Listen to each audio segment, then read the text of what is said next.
بسم اللہ الرحمن الرحیم۔ السلام علیکم۔ تمام تعریفیں اللہ کے لیے ہیں، اللہ کے سوا کوئی عبادت کے لائق نہیں، اور ہمارے نبی حضرت محمد مصطفیٰ صلی اللہ علیہ وسلم اللہ کے آخری اور سچے رسول ہیں۔ عاشورہ کے روز ملک ایران میں قاضی کے پاس ایک سائل آ کر عرض گزار ہوا، میں ایک بہت نادار عیالدار آدمی ہوں، آپ کو یوم عاشورہ کا واسطہ میرے لیے 10 سیر روٹی، 5 سیر گوشت اور 2 درہم کا انتظام فرما دیجیے۔ قاضی نے ظہر کے بعد آنے کا کہا۔ جب فقیر وقت مقرر پر آیا تو عصر میں بلا لیا۔ وہ عصر کے بعد پہنچا تو پھر بھی کچھ نہ دیا اور خالی ہاتھ ہی ٹرکا دیا۔ فقیر کا دل ٹوٹ گیا۔ وہ رنجیدہ ایک نصرانی کے پاس پہنچا اور اس سے کہا، آج کے مقدس دن کے صدقے مجھے کچھ دے دو۔ اس نے پوچھا، آج کون سا دن ہے؟ تو فقیر نے عاشورہ کے دن کے کچھ فضائل بیان کیے، جسے سن کر نصرانی نے کہا، آپ نے بہت ہی عظمت والے دن کا واسطہ دیا، اپنی ضرورت بیان کی۔ سائل نے اس سے بھی وہی ضرورت بیان کر دی۔ اس آدمی نے اسے 10 بوری گندم، 100 سیر گوشت اور 20 درہم پیش کرتے ہوئے کہا، یہ آپ کے اہل و عیال کے لیے زندگی بھر ہر ماہ اس دن کی فضیلت اور حرمت کے صدقے مقرر ہے۔ رات کو قاضی صاحب نے خواب میں دیکھا کہ کوئی کہہ رہا ہے، نظر اٹھا کر دیکھ۔ جب نظر اٹھائی تو وہ عالی شان محل نظر آئے، ایک چاندی اور سونے کی اینٹوں کا اور دوسرے سرخ یاقوت کا تھا۔ قاضی نے پوچھا، یہ دونوں محل کس کے ہیں؟ جواب ملا، اگر تم سائل کی ضرورت پوری کر دیتے تو یہ تمہیں ملتے، مگر چونکہ تم نے اس کو خالی ہاتھ لوٹا دیا تھا، اس لیے اب یہ دونوں محل فلاں نصرانی کے لیے ہیں۔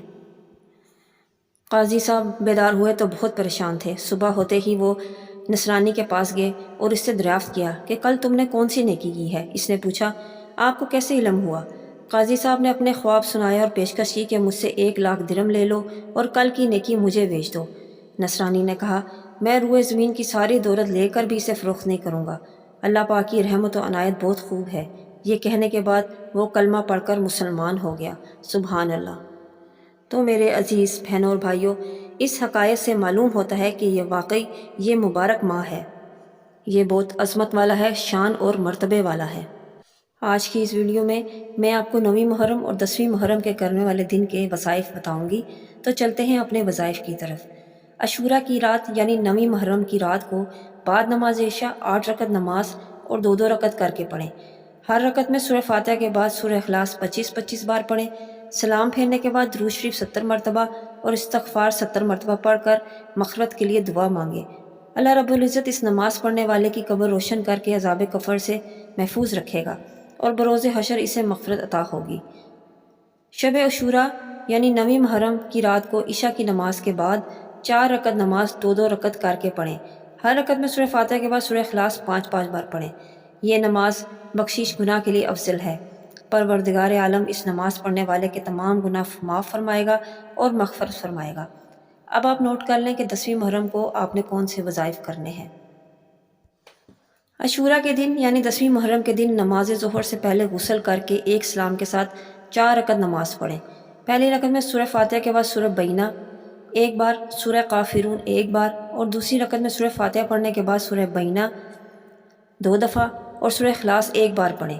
تیسری رکعت میں سورہ فاتحہ کے بعد 3 بار سورہ بینہ اور 1 بار سورہ فلق پڑھیں اور چوتھی رکعت میں سورہ فاتحہ کے بعد سورہ بینہ 4 مرتبہ پڑھیں اور سورہ ناس 1 مرتبہ پڑھیں۔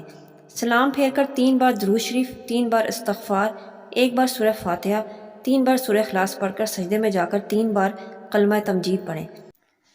اس کے بعد درگاہ رب العزت میں گڑ گڑا کر اپنی حاجت پیش کریں۔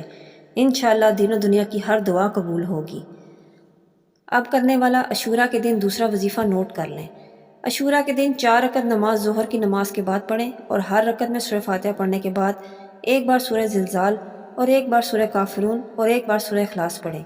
سلام پھیر کر 70 بار درود پاک پڑھیں اور پھر اپنے گناہوں سے توبہ کریں۔ اللہ تعالیٰ اس نماز کے پڑھنے والے کے تمام گناہ معاف فرما دے گا، آمین۔ یہ تھے 9ویں اور 10ویں محرم کے دن کرنے والے تمام وظائف۔ میں امید کرتی ہوں ان وظائف سے آپ بھرپور فائدہ اٹھائیں گے۔ ویڈیو پسند آئی ہے تو لائک اور شیئر کیجیے اور اپنے کمنٹس میں قیمتی رائے کا اظہار ضرور کیجیے۔ اپنی دعاؤں میں یاد رکھیے۔ ملتے ہیں نیکسٹ ویڈیو میں ایک نیو ٹاپک کے ساتھ، تب تک اللہ حافظ۔